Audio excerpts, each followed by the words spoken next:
All right, good evening, everyone. Thank you so much for joining us. There's lots to do on a Wednesday afternoon or evening, I'm sure. So thank you for joining us for this, what I think is really important and hopefully redemptive conversation tonight. My name is Brian Nitzel. I would imagine that you joined tonight's call to hear from my guests, as it should be. But if I've not met you before, it's very nice to meet you. And maybe let me tell you a little bit about my organization to kick it off. Making Things Right. Our mission is simple: to help curious Christians rethink the Christian response and responsibility to LGBTQ plus people, especially those who have been harmed by the church. There's an important study that many of us in this work reference that found that 86% of LGBTQ plus people have experienced, 86% of LGBTQ plus people grew up in the church. And of those, over half, 54%, left at the age of 18 or the age of consent. And the number one reason they left were negative personal experiences. And so we think that is what the Christian conversation should be about. And the good news is we can do that amidst theological differences, because this is common ground work. So that's what Making Things Right is about. If you want to learn more about us, you can visit us at makingthingsright.org. All right, so the plan for the night, pretty soon I'm going to introduce my lovely guests and we're going to have a conversation. We're going to have a little time for Q&A at the end. And then at about 8:45 Eastern time, or about an hour and 10 minutes from now, wherever you find yourself, we'll wrap up the call tonight. And about the questions for Q&A, just so you know, if you're not super Zoom savvy, somewhere at the bottom of your screen, there's probably 3 dots or a little chat window. You can open up the chat window. You're welcome to chat with people along the way if you like. And then if you want to put questions in there that you would like us to answer, please do so. My lovely colleague Kelly will be following the chat. We never get to all the questions. Sometimes people put lots of questions, sometimes they put no questions. It's all good. But if you would like us to address anything in particular, please put it in there and we'll be watching that, and we'll just lift out a couple of questions from you if we haven't answered that already. And one final word that I like to mention on these calls is respect. We are confident that most of you, if not, we're confident all of you are here for the best of intentions, but these are spicy matters, you know, LGBTQ plus Christian Supreme Court matters. So sometimes people don't have the best of intentions. So just know we'll be watching the chat and the screens to ensure nothing but productive, collaborative things are going on. And we'll reserve the right to remove folks as needed. And that is just solely out of the protection for all of you who are here for the best of intentions. All right. So there's housekeeping for the night. Let me just take a minute or so to sort of set up tonight's conversation, and then I'll introduce our guests. So tonight for me is personal. I spent most of my life believing that I was broken for being gay. I spent years in conversion therapy trying to fix my sexuality, remaining single and ever hopeful for change, which never came. Now I'm lucky. I did not want to end my life, and I kept my faith in Jesus. But many are not so lucky. In 2018, the UCLA's Williams Institute did a study that found that 700,000 LGBTQ plus people have undergone conversion therapy, with 350,000 being adolescents. Now, the Trevor Project, just last year in 24, did a study that found that 39% of LGBTQ plus young people seriously considered attempting suicide in the past year. And then back to the Williams study, those who experienced conversion therapy were at a 92% greater odds of lifetime suicidal ideation. So the practice of conversion therapy has been widely discredited. Exodus, the global ex-gay ministry, shut its doors over 10 years ago, denouncing conversion therapy, issuing a wide-ranging apology for harm caused. Most psychological and medical associations have deemed conversion therapy ineffective and harmful, and 23 states ban the practice with minors by licensed care providers. But it's important to note that those laws do not apply to religious and spiritual advisors. 4 out of 5 of the 700,000 that experienced conversion therapy received it from a religious spiritual advisor. So while this shows up more in religious environments than therapist offices, laws and policy impact us all. Last month, the Supreme Court heard arguments to remove the ban on conversion therapy, saying it violates free speech. And the court is expected to make its ruling next May. So tonight, we'll hear from two dear, dear friends and colleagues who have been at the center of this historic moment. They'll help us understand conversion therapy, both in policy and practice, and how we might respond. And perhaps more importantly, they'll model what it looks like when two people across the theological aisle come together in unity. So let me introduce my two guests tonight. First, Dr. Julia Sadusky, a newer friend of mine. I can't call you a new friend anymore, but a newer friend. Author, speaker, and psychologist based in Colorado, which is the state at the center of the Supreme Court case. Her amicus brief in support of the state ban on conversion therapy was reviewed by the court in advance of the oral arguments, and she was engaged in interviews and conferences in Washington, D.C. at the time of the hearings. In her day job, in her vocation, along with private practice, Julia trains counseling centers and faith-based institutions on sexuality, gender identity, mental health, and trauma-informed care.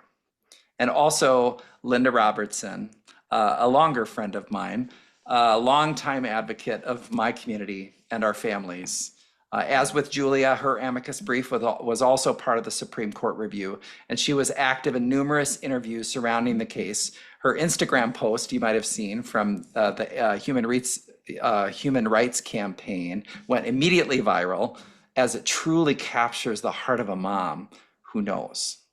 Her family's story and unthinkable tragedy became a catalyst as Linda has dedicated her life to advocacy and coaching countless Christian parents on what their kids need most: connection and unconditional love. So thank you, Julia and Linda, for joining us tonight. So good to have you here. So good to be here. Great to be here. And thank you everyone for showing up. It's an honor to be with you. It's so fun too, because we didn't even have this subject matter planned. And then like 3 weeks ago, we're like, holy cow, we need to change our plans and do this. And so thank you guys for like showing up at a kind of a moment's notice to have this important conversation. So all of you submitted a wonderful questions in the registration process, and we've highlighted all of those, and what's the law, what's the case, and how does this show up in clinical practice, and what's the impact, how should we respond? We're going to get to all of that as best we can tonight. But I wanted to start with just letting you to get to know these two ladies. Like, what are their stories and their backgrounds?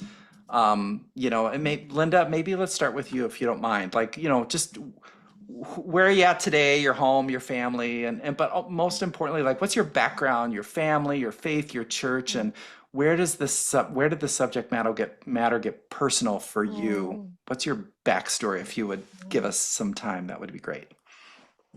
Well, I think a lot of you do know my story. If you don't, the brief story is that I was raised in a very fundamentalist evangelical home.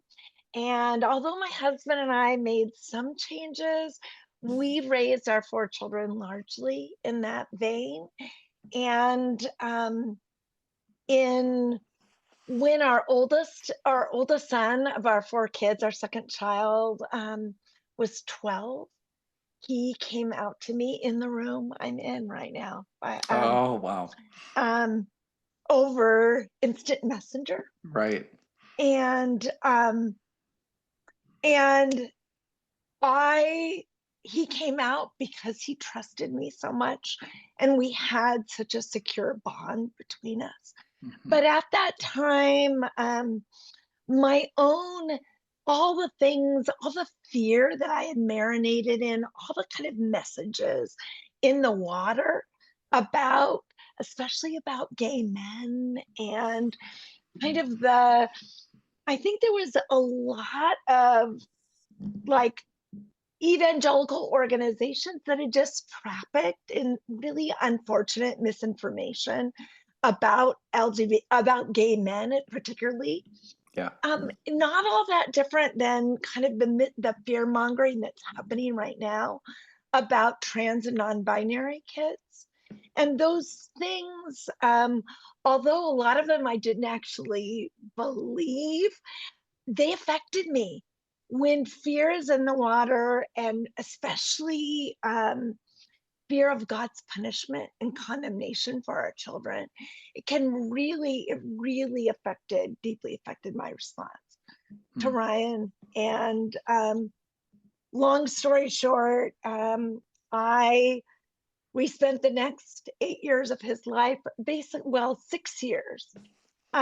He got the message that he was a problem to be fixed. Yeah. I stopped trusting my child. I stopped connecting with my child. And I did what parents everywhere do when they feel like their kids are in danger. They tend to want to control and intervene and try to keep their child safe. And unfortunately, um, the methods that were being recommended to me were conversion therapy, were changing Ryan's sexual orientation.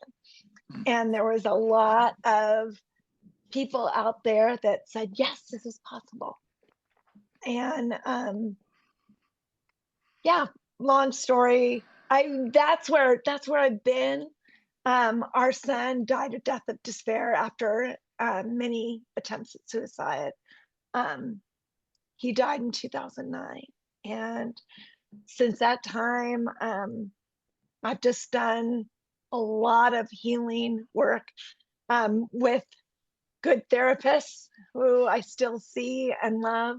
And so I spend my time mostly investing in my own healing, in the healing of our adult kids and our two tiny grandchildren, just loving them. For me, the most important piece in my life is cultivating, being the kind of parent that my kids and grandchildren and my husband can really count on for secure attachment. Um, Wow. Another piece, if you don't mind, and I remember when I was uh, talking to you earlier about how, like, right after that occurred, you like literally spun immediately into just like, I mean, like, obviously, like having to recover with your family, yeah, right, and hold your family together, but also just instant, like, I have to go figure out what I did wrong. Right? yeah, Remember you were telling me is like I can't take the advice of my friends like you just need to move on and forgive yourself. You're like, no, I yeah. need to understand what I screwed up. And you like started hanging out in the gay neighborhood and meeting people and like will you talk a little bit about that? That was really powerful, I thought. Yeah, I think for me,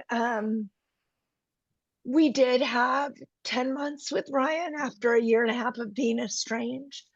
And when he was back in our lives before his death, it felt like God was just saying over and over, just love your son, just love your son, let everything else go. And so during that time, we weren't thinking about theology or anything other than the fact that connection Right. with I our remember when he child. called you, you were like, would you meet my boyfriend? You're like, I'll meet 15 boyfriends at this Yeah, point. Just come home. All right. yeah. There is something when you lose the ability to connect with a child, it really focuses everything on what's really important in life, what's really important in our relationships. And one of the redemptive things of Ryan's death is that importance has not left my Rob and I. It's really it's the lens with which we see our children, and it's one of the reasons I love this. I am so grateful that Julia, Dr. Sadusky, is here, and we're all here meeting over differences and focusing not on what separates us, but what brings us together, because that has become kind of a distinctive of our family. that I think a healthy family is not a family that where you all think the same and you all agree on every topic, and Mhm. that parents evaluate and judge their kids' decisions, but a family where connection is a and secure attachment, as coming from parents to kids, is the most important thing of all. Yeah. It's just delighting in our family and really appreciating that they are, you get to know them and delight in them. So yeah, it really changed everything. And Yeah. yeah, it was great. Like all of a sudden after Ryan died, it felt like I had a sign on my chest that said, if you're an LGBTQ person, introduce yourself to me. Because everywhere I met LGBTQ people. And it was beautiful. Hmm. I learned that they taught me a lot. Wow. That's amazing. Thanks, Linda. Julia, tell us a little bit about your background and kind of what brings you here. Yeah, thanks, Linda, also for sharing that. It's really beautiful to hear that. So my name, yeah, Julia Sadusky. I'm a licensed psychologist in Colorado.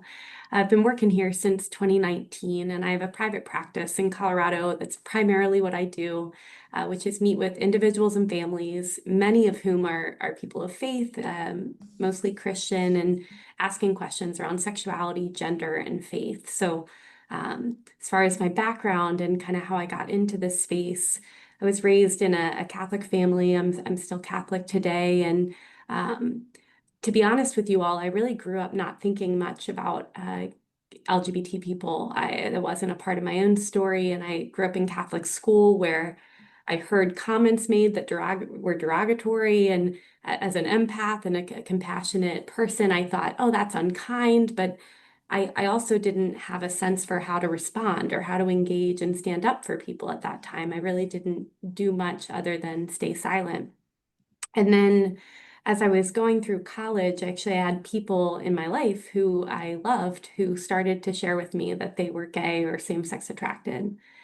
And I remember very distinctly a loved one who I'm still close to this day, who just confided in me on a long car ride. I think I'm same-sex attracted was the language he used. And he asked me this question, am I going to hell if my attractions don't change? And as a young, kind of fervent Christian, when he asked that question, I thought two things. Number one, that I had never had to ask that question by virtue of my orientation. And number two, I didn't have a coherent, resource to point him to say, no, you don't have to change your attractions. But I had this gut feeling, no, you shouldn't have to change your attractions to be in right relationship with God. And that really just expanded my heart at the time to try to say, what does my church and the broader Christian church have to offer and say to people who are sexual and gender minorities? And so that kickstarted my work. I went to Regent University to get my doctorate, and there I worked under Mark Yourhouse, who's a licensed psychologist who specializes in sexuality and gender. And before I knew it, about half of my caseload was young teens navigating questions around gender. So just to timestamp this would have been 2014, 2015. Hmm. And that was a really precise moment in our kind of current climate around just Sure. Caitlyn Jenner coming out as trans. And, so I was Marriage and yep. yeah, that's right. That's Yeah. right. So it was just a really striking time where yet again I was seeing how little there was available to individuals and families. Yeah. And God really expanded my heart for trans people and for young people asking questions around gender. And so I was doing youth ministry at the time. I was writing a little bit with Mark about gender and sexuality, and um, I was also kind of doing my own research on conversion therapy because a lot of people in my circles were very sympathetic to conversion therapy at the time. I already mentioned I had a kind of gut feeling that that approach was not necessary or helpful, even when a person I love told me about it. But it was really while I was in grad school that I started to work with families who had undergone conversion therapy, and I started to see uh, the pretty profound negative impacts on people's faith, on people's family lives and relationships yeah, just with broader church communities. So that informs a little bit of what we'll get into tonight, but that's a little Yeah. bit of my background and why I'm here. Yeah, no, super helpful. Thank you both. Mhm.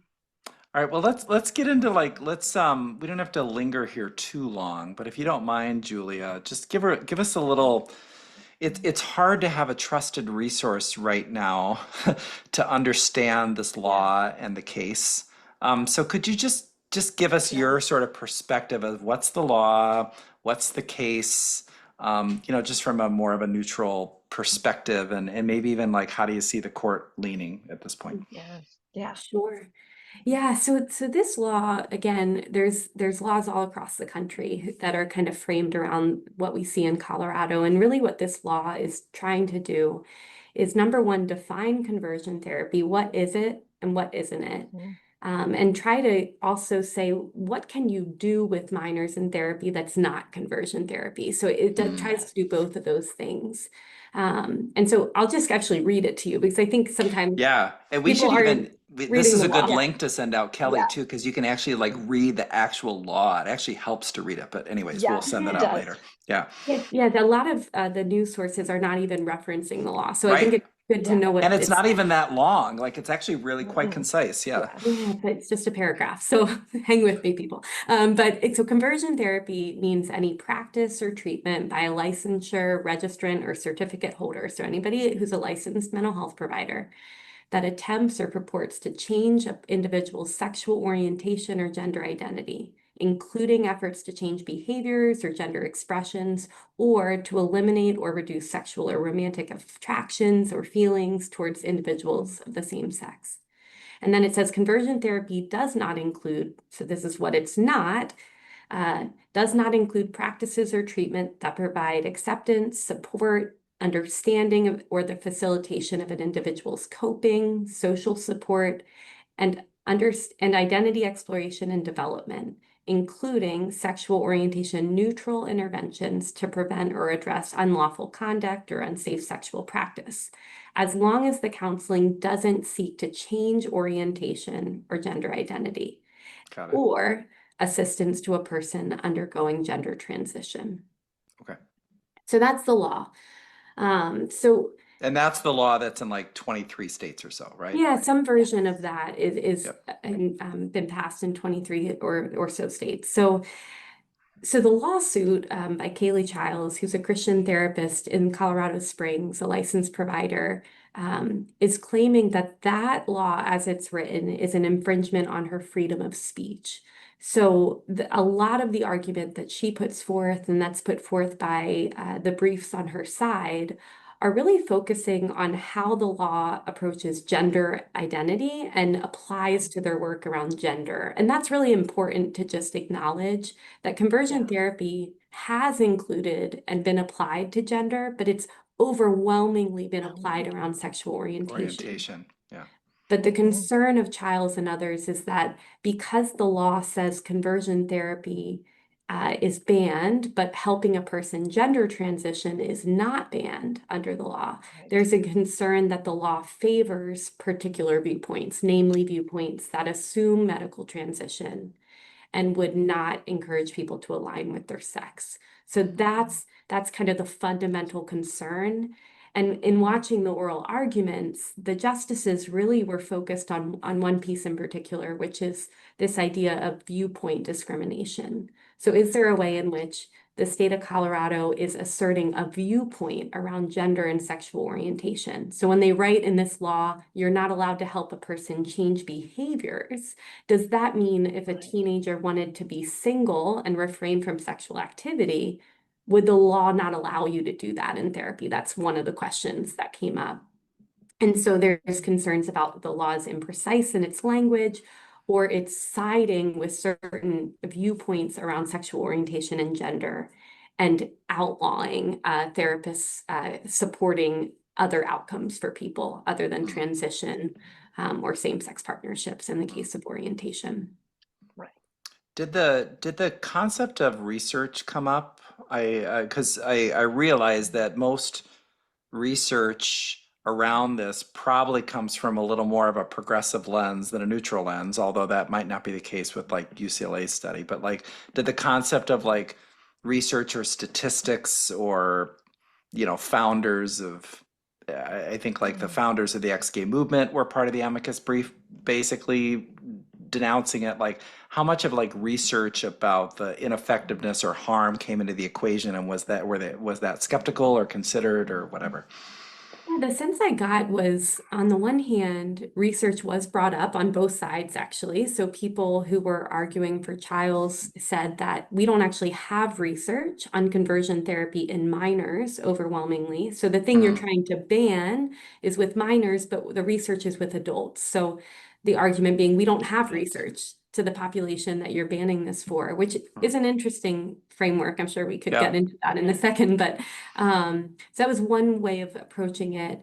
There was another sense that if more research came out, um, could it be the case that one state would have a law protecting conversion therapy and another state would have a mirror law that would ban conversion therapy? Mm, And there was a challenge for the lawyer representing Colorado. It felt like she couldn't kind of concede that if more research came that showed conversion therapy worked with minors, or some type of therapy, exploratory therapy worked with minors, she couldn't concede that that would be kind of permissible. And so that was kind of an interesting moment in the case where it seemed that the justices were trying to indicate that perhaps some of the research is pointed in one direction and maybe a mistrust of the research in that way, which just ends up being such a moment for people to speak past each other. If the research that's being presented, we can't agree that that's research we should take in and really consider. And there's two pieces to that research, right, Brian? It's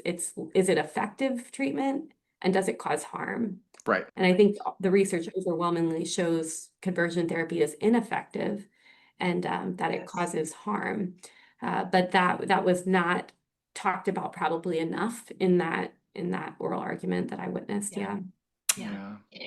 Ryan, could we invite Dr. Sadusky to speak about the kind of therapy that she does that does not violate the ban and the freedom that she Oh, has I love to, that. Yes, because yes. I feel like one of the things that, as I have listened to you, Julia, and gotten to know you, even though if like outside of the therapeutic relationship and outside of your role as a professional, the two, you and I might have different views on what God says about same-sex relationships and gender identity.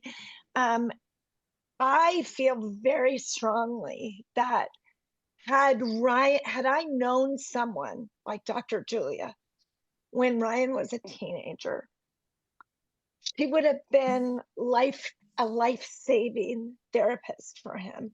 Mm, It could have been life-changing to have someone like Dr. Sadesky work with him. I I've I have a since our oldest daughter's a psychologist and she has two tiny children. And if something happened to her and her husband, those kids I would be raising them. My husband and I would. And if one of them came out, I would have no problem sending them to Dr. Sadusky. mm, I think that's really important to know because it speaks to what good therapy is. mhm. And and what we're all looking for when we're looking for a therapist for ourselves or for our kids. And I have just found it to be really revelatory to hear you speak about the kind of work you do with kids. Absolutely. And it really aligns with like one of the questions that came in, like what can conversion, and not to like play off what Linda just said, but like one of the questions that literally came in is what can conversion therapy look like in clinical practice that is concerning, but maybe more importantly, what are better ways to Yes. address a client's desire to not be gay or trans or any challenges like that? Like what are better ways to sort of address those things that you see, Julia? Or a child just questioning, a young Yeah. child coming out and trying to figure out who they are, which is the job of adolescents, right? I mean, Hmm. they're trying to figure out who they are. So would you speak Yes. to that? Yeah, so the approach that I developed with Mark Yarhouse, gender and religious identity therapy, and we'll talk maybe around gender in particular for a second, just because that's where the heat went Please. in the debate. Yeah, Yeah. was the claim of Childs was that you can't do effective therapy with minors in the state of Colorado under the ban, because if a client was to, let's say, come to therapy and be exploring gender identity and then align with their sex at the end of therapy, she was afraid that that would be a violation of the law. Mm. And so when I read that, I thought, well, gosh, what I do every day is help people explore, identity in therapy. I help treat their mental health concerns like I would with anybody else. I'm helping with adaptive coping, identity exploration. I'm supporting them in their life. I'm helping build social support, kind of all the things the law names as not conversion therapy. So I know I didn't have the same fear that she did, but I'm theologically conservative. So I thought, okay, we're kind of cut from the same cloth. But the approach that I take, again, is always prioritizing what many parents care about, which is I want to take my client, my child to a therapist, and I want, if there's depression, anxiety, suicidality, self-harm, trauma, I want the therapist to treat those things with the evidence-based treatments that we have in the field of psychology that we would use with anybody. At the same time, I want that therapist to know what we can and can't promise from research in the realm of orientation and gender. Yes. So many parents come to me, and I've had parents come and say, hey, can you change the orientation of my child? Or can you help my child align with their sex? And what I always say after kind of asking them questions about what their concerns are if they can't change it, right? Like, what's your concern if I say I can't do that? Is I'm teaching them that actually I don't know a protocol that guarantees the outcome you're asking for. So I don't know how to do that, but here's what I know how to do. I know how to help somebody explore identity where I don't have a fixed outcome for them. I'm not coercing them in therapy. I trust the therapeutic process that if your child identifies as transgender at the start of therapy and they move through therapy and they get good therapy and they still identify as transgender, then I see that as successful therapy because they did the work and they've landed on a Yes. kind of solid identity. If they move through therapy, same kid, and they identify as trans at the start, and at the end they say to me, or somewhere in the middle, they're saying to me, you know what, that's not really fitting for me at this point. As I'm kind of exploring my life and my relationships and other things, that's just not something that's persisting over time. Okay, then let's keep going and talk That's about something success else, right? too. That's Right. success too. And so I think being able to, as a therapist of any values background, by the way, right? Like every therapist has their values and their fixed outcomes that they would love to see in people. But the discipline of being a provider is helping families and individuals explore these things where I'm bracketing those values to do good work with people, which means I'm witnessing people at the end of therapy go to all kinds of outcomes in these spaces, sexual orientation as well, where some of my clients, leave therapy and as minors, they want to be single through adolescence and they don't want to be sexually active for 200 reasons, right? And so some of them are learning how to not be sexually active if that's been a challenge for them. Some people are in same-sex partnerships at the end of therapy and trying to build communication with their family about that and Mhm. challenging, harmful comments that get said by family members about that. And I'm helping them do that, right? So it's all across a continuum what we're trying to do in therapy to be effective with these kids and families. And so the claim that the law doesn't allow that, or that the state of Colorado doesn't allow that, at least from doing the work all the time and meeting with the Attorney General's office and sharing with them what I do, they were not at all concerned about that. What they said was, you can't promise at the start of therapy that you know how to change a person's orientation or you know how to change their gender identity because we don't have sufficient evidence to do that. Hmm. That's so good. Don't you all just want to send your kids to Dr. Sadusky? That's so helpful. Let's go back to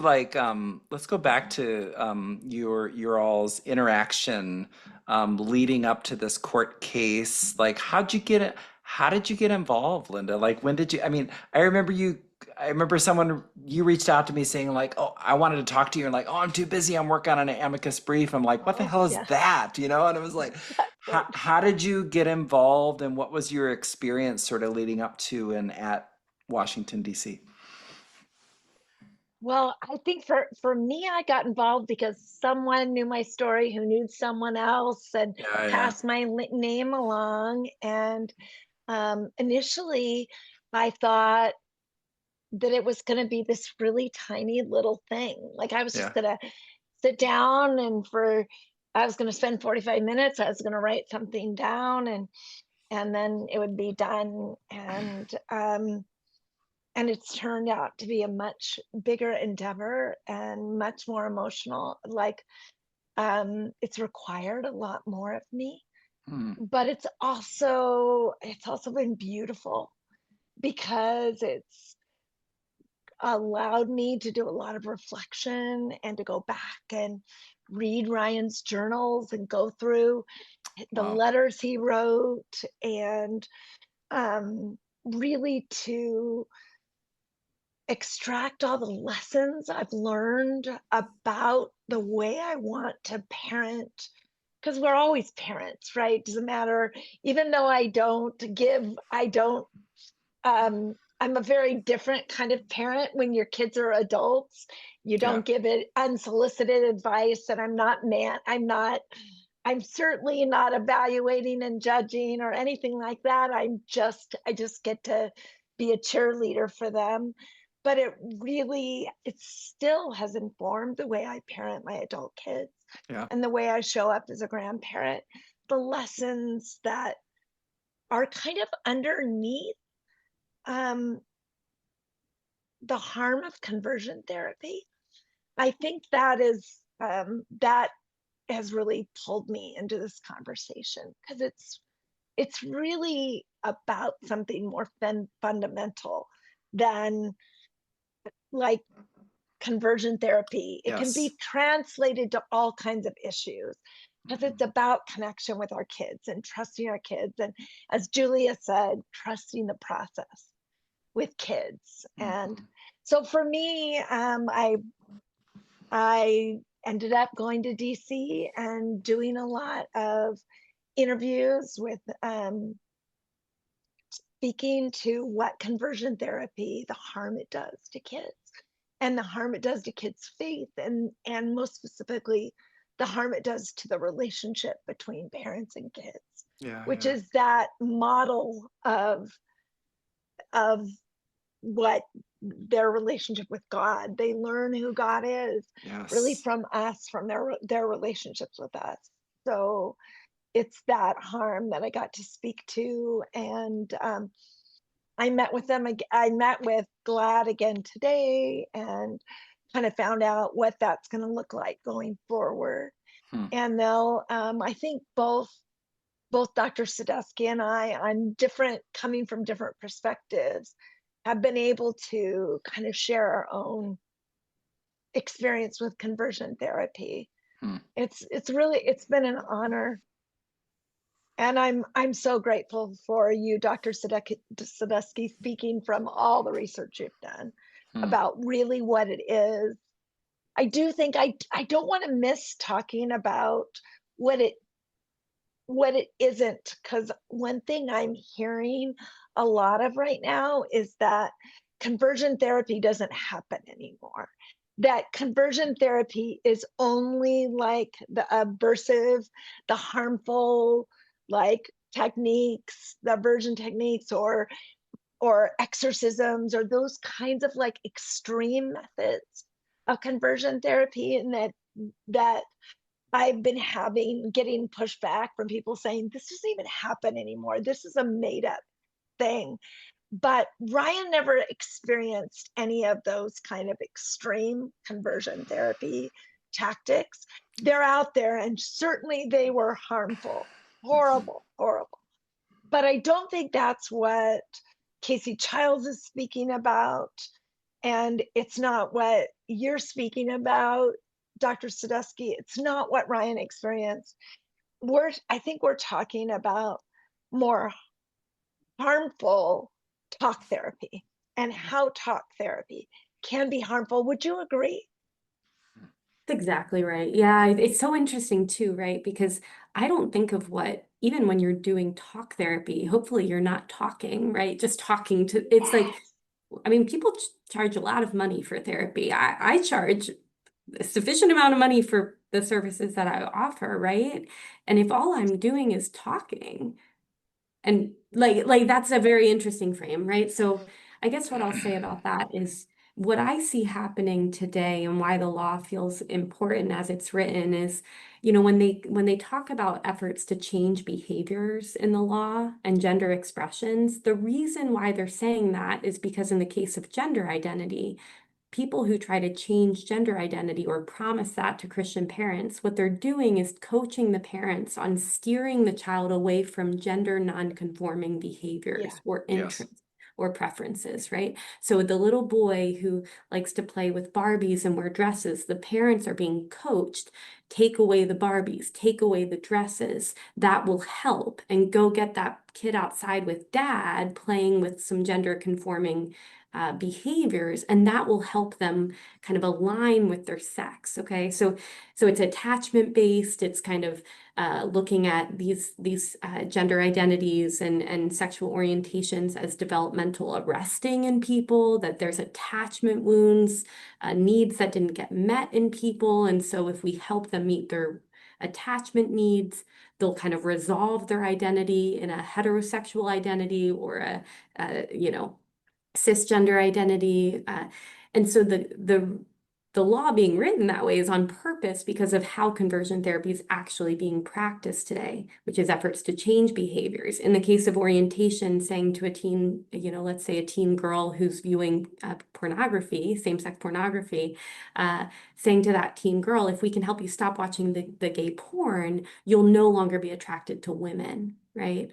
Well, you can say that, but you don't have research evidence to support that claim. And so that's why I think that the end's in place as it is. And so uh, the other big one to keep in mind here is that a lot of the current approach that is conversion therapy, but would not be called conversion therapy by the people doing it, um, are claims that if we can address developmental trauma and trauma more broadly in therapy through EMDR and other kind of established protocols, we will help people experience greater heterosexual attraction. And Mm-hmm. so that would be another way that that's showing up right now. And when people, come to see me and they say, well, I've heard about sexual fluidity, that attraction sometimes can be fluid over time. I say, well, sure, but I literally have no idea what does that other than natural fluidity. And for most people with an orientation, it will persist in the direction it's directed over the course of your life. And so to temper that hope that many parents have when they come to therapy, that maybe this is a phase, right? Right. And then we don't have to contend with this reality. We can just kind of hold on to that hope. Well, the current approach of conversion therapy is kind of capitalizing on that hope and Yes. then Right. contorting it in a way that leaves many people disillusioned, many people defeated and in great despair, and ultimately with a sense that if Yeah. God can do this for other people, but he's not doing Doing that it for for me. me, what does it mean about Right. me, right? It's Yeah. most Mhm. often not even what does it mean about God, it's what does that mean about me? And Mhm. that's what I've witnessed as a Yeah. therapist that has left a real impact on really trying to teach people to avoid those interventions. Mm-hmm. I think it's interesting, Dr. Sadusky, because you talked about the attempt to heal the attachment wound, and yet um, we are harming the attachment wound when we as parents are saying to children, we need you to change a fundamental part of yourself in order to be enough for us, to be enough for God. And I think that is, at least when I look back, that was one of the most harmful things. The harmful message that Ryan got was that who he was at his core was somehow broken and not acceptable to God. And I just think that do you have any thoughts about that? Because it feels like antithetical when and this is why it's changed my approach to parenting even now, as with kids and grandkids, to be really careful to not to stop myself from having agendas for them and thinking I know better than they do about what they should be doing in their lives, because I think it's so important that our role as parents is more about helping our kids trust themselves and get to know themselves.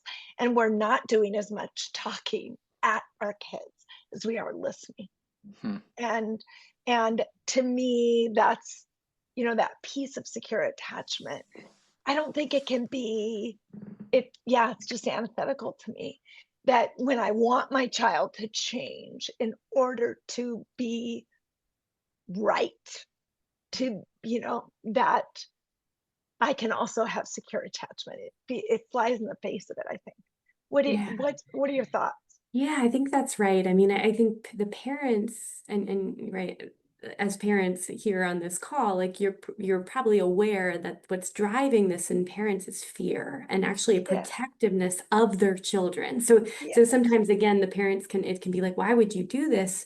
Why don't you just? But yes, it's the parents have fear and feel protective of their kids. And so in an effort to kind of manage the fear, what they're trying to do is if we can change the circumstances of our life, namely the attraction or the gender questions of our teen, I will feel regulated as a parent. I will feel calm again. And what I talk with the parents about is what does it look like for you as a parent to use the spiritual resources you have, to use the connection with your partner, right? To use your faith community, to use your resources as an adult person to regulate, to grieve the things you need to grieve. Well, I didn't think we'd be talking about gender in 2025 with our 14-year-old. Okay, well, you tell Right. me about how you want, like, right. what you wish would have happened, because every parent has that, right? Like, I wish we weren't doing Yes, this right now. I wish we were doing that. Okay, but like, tell me about that, right? Process that with me. So then when you go home and you're with your child, all of that unprocessed stuff isn't coming out sideways onto your kid. Because when they right. lecture, it's not because they just like to hear themselves talk, right? No, It's because they're like leaking out the fears that they have. And so if parents can know that, they do a lot better because fear-based parenting doesn't work and it no. does sever attachment.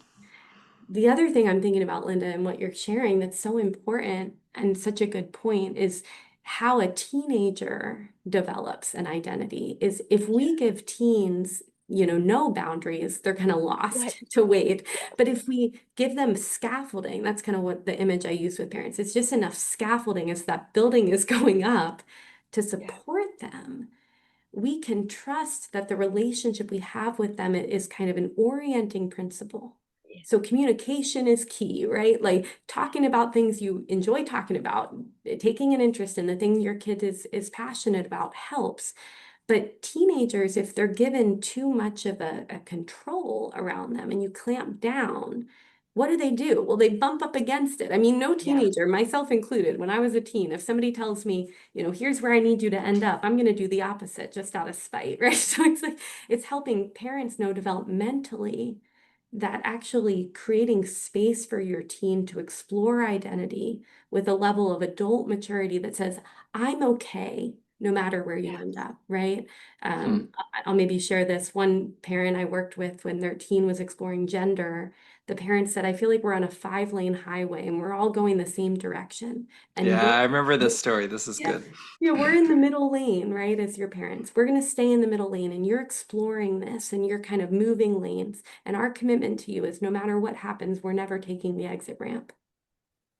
Hmm. And that teen, now they were coming from different values, by the way. The parents were not in a position at that point. They weren't going to make changes to like name and pronouns on that day at that time when that teen was asking for that. They were like, we want to just kind of work with you, avoid name and pronouns right now and just talk to you because we know that's hard, right? They were kind of negotiating those things. But when the parents said, we're not taking the exit ramp, I could just see this teenager like exhale. Yeah. Yeah. And that teen's never going to say to mom and dad, are you ever going to take the exit ramp? Like they're not going to tell you they're afraid of No. that because that's their job is to not tell you those things a lot of the time. Right. but to be able to assume that your teen needs to know I'm here with you for the long haul Hmm. is the single most important thing I would argue for Hmm. secure Yeah. attachment. Oh, So good. absolutely. You said something though that I think is really important, especially if those that are here are parents who have regrets about what they said when their child first came out. I think it's so important for us as parents, whenever we make a mistake, whenever we look back at our parenting and think, oh, how did I do that? Is to have self-compassion. Like self-compassion allows us to genuinely repair with ourselves so we can repair with our kids. And I know that, well, if Ryan was here with us on this call, I would not be making excuses or saying, oh, but I was so afraid. I wouldn't, if I could sit with Ryan, I would just be listening and validating his feelings and asking questions. But with my own therapist and the work I've done over the past 15 years in therapy and with myself, there's a lot I've done about self-compassion, about knowing that everything I did was because I loved Ryan so much and I was so afraid.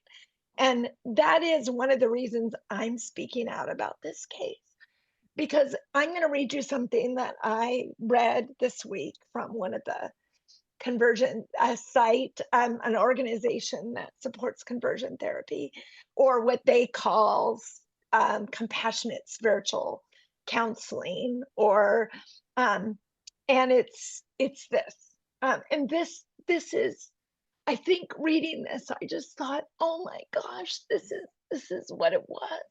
This is what was in the water before Ryan came out that influenced the way I reacted. And then I put him in conversion therapy for good 6 years. Okay, this is what it said. Sexual purity is a life and death matter. Sexual holiness for Christians matters to such an extent that living an unrepentant, sexually immoral life can get even self-professed Christians excluded from the kingdom of God. For some, this may mean that such persons were never true Christians to begin with. For others, it may mean that such persons have fallen away from a once genuine faith. Either way, both can agree that a life committed to unrepentant sexual immorality is evidence of a life not lived by saving faith. For me, I was also reading First John earlier today about that there is no fear in love, because fear is about punishment. And this passage that I just read is all about punishment, it's consequences. And in Ryan's journaling before his death, he reflects this fear that everything about his desire was inherently sinful and that there was no way, like he couldn't rid himself of his desire. And since God hated his desire, there was no reason to continue living. And I think this kind of fear-based language, that sexual purity is a life and death matter, can be quite alarming to both parents and children. And for me, that's my concern, is that we're elevating these discussions to, we're not naming heaven and hell, but everyone knows. Any parent knows, if they're honest, what we're talking about. We're talking about our children going to hell. And it's terrifying. It's terrifying. And I didn't parent well from my fear brain. I never parent when I'm in my fear brain, I never parent well. And so, yeah, I'd love to hear what either of you think of that. Like, that is one of the reasons I care about this topic. Well, yeah, I mean, I didn't, my experiencing with conversion therapy, or even just sort of a mindset that being broken in my sexuality, like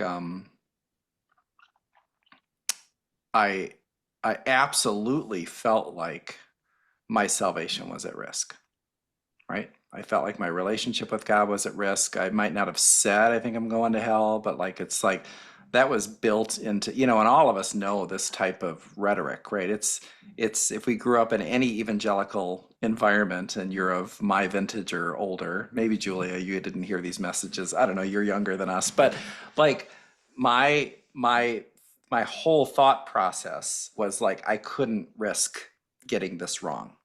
No way. Right. No way. And so that's what kept me, basically, and it took for me to like hit a crossroads where I really had to wrestle with God anew and maybe I can, maybe at 37 or 38 years old when I was able to sort of have these new dialogues with God and wrestle with him and say, like, me, my heart, like I want to do the right thing. I don't want to make the Bible say something it's not, God, but this life is not, this isn't sustainable for me. And I'm not talking sex, I'm talking relationship, right? I didn't even care about sex. Right. And when I would, and, you know, for me, it took a whole, like really my transition as far as the Bible is concerned, or the theological hangups that I had, were not reinterpreting 6 or 7 verses about homosexuality. It was me just deep diving in the book of John and seeing the heart of God and the heart of through Jesus and how salvation is simple and all of that, just the simplicity of the gospel and of salvation, and that absolutely nothing can separate me from the love of God. And that was enough for me, right? And I was able to trust God and move in a new direction. Even if I've got this wrong, I know that God's got me, even if I've got this wrong. It was a new step of faith for me, right? But before I got over that hump, it was unthinkable to make that decision. It was unthinkable because that those types of messages are just baked into our DNA as evangelical Christians, that fear-based thinking that our relationship with God is just so fragile, and it took it's I get that fear, I remember that. Right. And it's Yeah. what your friend expressed to you when they asked, Mhm. am I going to hell, Yeah. Julia? Right? It was Mhm. that same fear. That's right. Yeah, and that's the challenge. The one of the bigger concerns I had with the argument made in the case on the side of Childs was that there was this kind of combination of saying theologically conservative Christians have to be able to do what the law is banning in order to be faithful Christians. And I thought, well, I like to think of myself as a, kind of rooted in that tradition Christian, and I'm able to practice ethically under this law. And so what are we talking about here? Like when families come to see me and a teenager believes they're going to hell by virtues of their attraction, we're working together on challenging some of that notion in them, because there's nothing distinctively Christian about that. That came out of Yes. conversion therapy theories that came from Yes. Freud, right? So it's being able to help trace that back is really key. And certainly if a teen wants to abstain from sexual activity, okay, like plenty of Right. teens do for plenty of reasons. But the idea that fundamentally the Christian thing to do is to hold out these fixed outcomes and to try to coerce kind of teenagers in these subtle ways that you're describing, that we're not going to say heaven and hell, but everybody knows it. And we all have this kind of agreement about that, right? Hmm. And as a therapist, it's really tragic to see how people sitting across from me who may know I'm a Christian if they were to Google me are projecting so much, right, on the fragility of our relationship. If Yes. they land in certain places here, they feel like there's these irrevocable steps that they'll take, Yes. just like you're describing, that if I go here, I'm lost. I went too far. Yep. And these are not people, the people seeking conversion therapy or things like it. These are not people who are, that is the only thing that matters to them. The relationship with God is the only thing that matters. And so when that feels, by virtue of my orientation or my gender questions, off limits for me at some point, or kind of conditional on me getting it right, Right. what that does to a teenage adolescent brain is hard to Yeah. appreciate unless you've lived it or heard about it, right? So that's, Right. I think, why the ban with minors is so key, is that we have to account for how teens internalize these messages and that fundamental sense that I'm flawed in some way. And I think we as the adults, that we're responsible for that. We're Yes. responsible for protecting against that. No, it's really, really, really good. I Because it want to, is their job to make mistakes. It is their job to explore. And I mean, I I wish there was an easier way to grow and learn, but my most significant growth has been from my most tragic mistakes. And kids just, I mean, they're supposed to try things and make mistakes and try things on.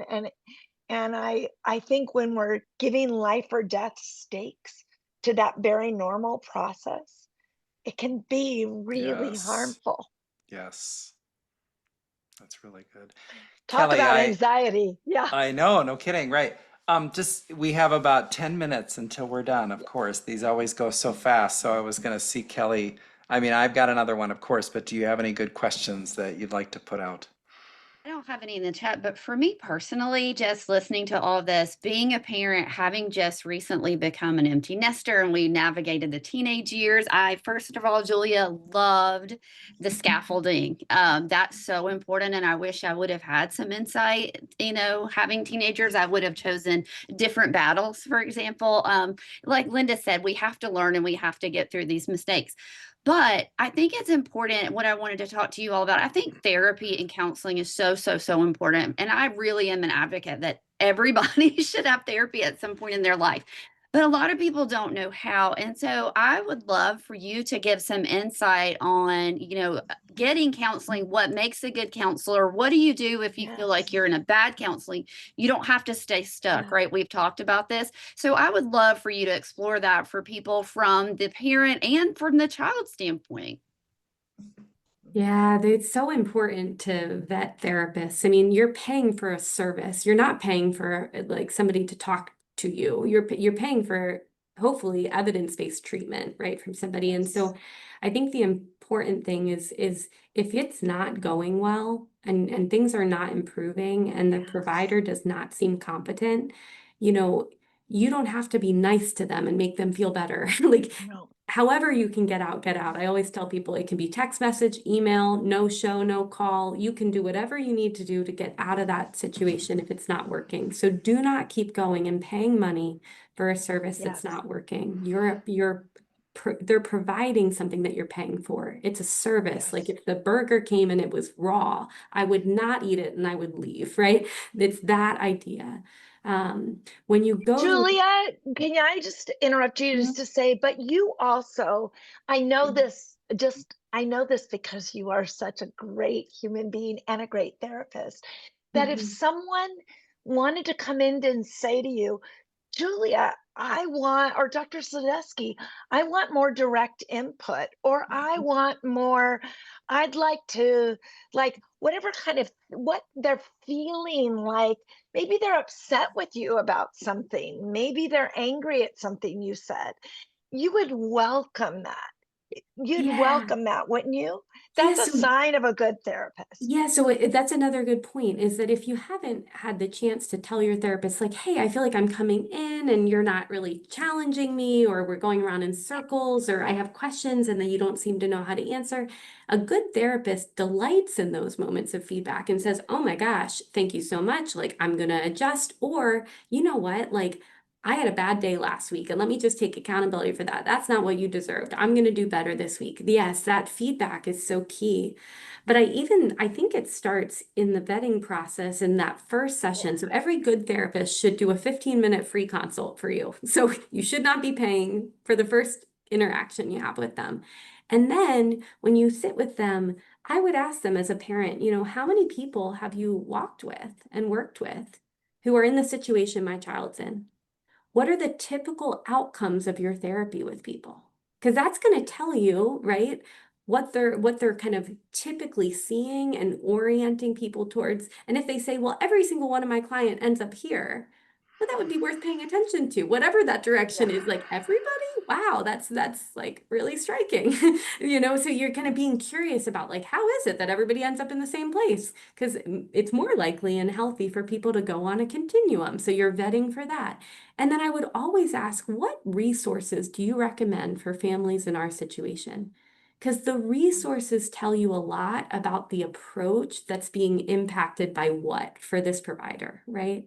And so, again, to be clear, it's been striking to me in my work that I don't have to agree theologically about everything that my clients land on. In fact, what an unfortunate world we would live in if we all had to agree on everything to get services from one another in the world, right? But I do think there has to be a wisdom on the part of the provider that I'm not just stacking the deck of resources. Does that make sense? I'm not just offering the resources that personally shape my approach to the world. I'm offering Yes. the lay of the land of what's available to people so that when you make a decision, you're making it out of all the options on the table. I'm not closing off half the table based on my values. And that's actually really important in this space. So those are some of the things I think about, and what I recommend to parents and to teens. And for teens in particular, I always tell teens, I don't want to meet with you if you don't want to meet with me. We have to build Yeah. trust. I want you vetting me. I want you paying attention to how I respond. And if you're experiencing me as dismissive, minimizing, invalidating, then please don't come back. Like, I'm building that skill in them to vet the trustworthiness of people, actually. And I think a good Yes. therapist, I'm not the best therapist. I think there's plenty of us who ought to be doing this. Like, I think to be able to coach people on what is trustworthy behavior from adults. Because minors are in a vulnerable position when they come to see us. And I think a Yeah. therapist who doesn't appreciate that is not going to be a really secure No. person long term. And you spoke to something that is so important. I remember people who know me know that I love Dr. Becky Kennedy and she's a phenomenal child psychologist. And I remember hearing her say about 5 years ago, the only thing, the thing that matters most in therapy is a therapeutic relationship. And I think there isn't going to be good therapy work without trust and without feeling safe with your therapist.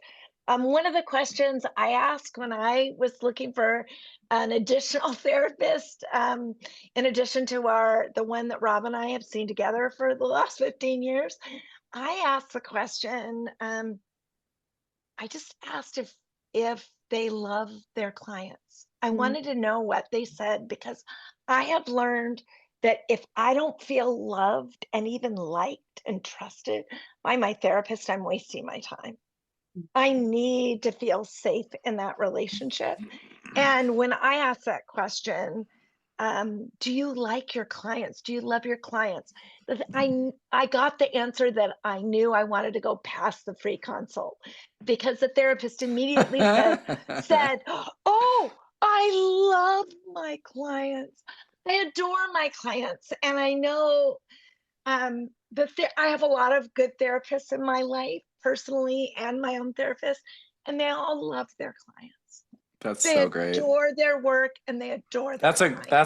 That's a good sign, right? Yeah. Yeah, and then I saw you smile, Dr. Sadusky, because I know you love the teenagers you work with. We're gonna have we have 3 minutes left, believe it or not. So um, we're gonna risk one more question out of the chat. So if you don't mind a concise response, that would be great, and then I'll wrap us up. But Kelly, do you want to give the question? It kind of brings us back to the subject matter, which will be good. Just to bring it back around and I'm going to paraphrase the question that came in, but basically while we're in this waiting for the Supreme Court decision, what can we Yes. do as advocates? Is there anything that we can do or anybody we can connect with or contact to let our opinions be known? And what do we do in this waiting? And it sort of goes with another question we had too, is like, how do we in our lives even have productive conversations about this, right? With people that maybe feel conversion therapy is good or like 2 sides of sort of the same question, if you don't mind, both of you. I'll say the first thing that I am doing in myself is not demonizing people that believe in conversion therapy. I think that's one of the most important things we can do right now, is Hmm. not to blame or shame people that view this differently. I think Yes. that's really hard to do right now Yep. in this polarized environment. And if you really believe that scripture, those scriptures, conversion therapy might be the most loving thing. If it's true that all LGBTQ people are going to hell just because of their orientation or their gender identity, well, gosh, if that was true, it makes sense. Like, these aren't evil people. I just would say, like, that's one challenge for myself, is really being careful to not shame or blame or point fingers at people that are viewing this differently than me. I think that's important. Yeah, I love that. Julia?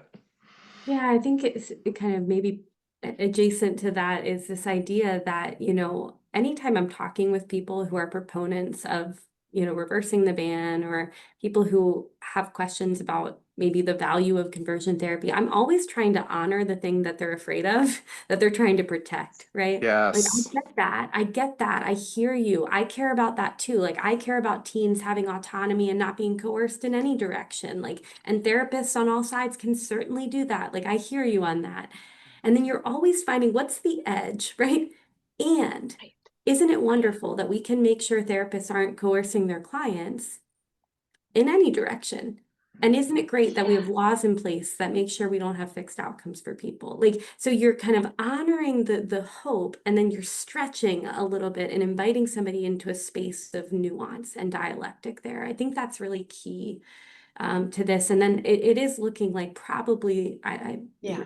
that the Supreme Court Yeah. will reverse the law and reverse the ban. And so when that happens, or if that happens, there will be a need for us to go to our attorney general's offices in our different states and help them craft new laws, give the feedback that's needed to nuance these laws in ways that kind of really keep them in place. I think that's where my mind's going already, is what does the next law look like that is kind of beyond some of the criticism that this law has gotten.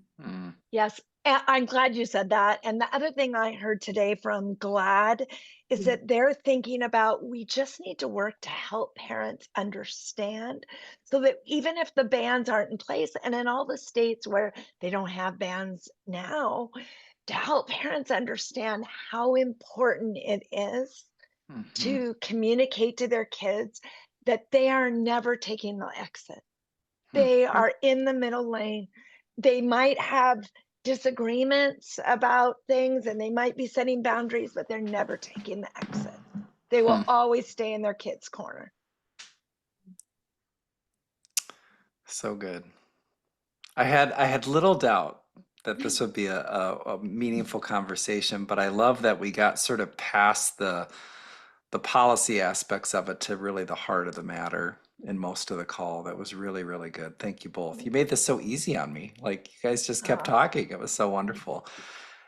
We will thank you, everybody, for joining us tonight. We will send you a follow-up email with some suggested resources from both of these folks, some of which that were mentioned tonight, such as the law and a couple of Julia's books, and how you can go learn more about Linda's story. We'll have a replay of the event. But thank you so much for joining us tonight. It's just been such an honor. Thank you, Linda. Thank you, Julia. Thank you, everybody else. It was such a good Thanks, night. everyone. And definitely join us again next month. It'll be the final episode of the season, where our longtime friend, Dr. David Gushee, and my new friend, New York Times bestseller, Emily Freeman, will talk about how all our paths crossed in loving our LGBTQ plus neighbor. So thank you, everybody. Have a good night.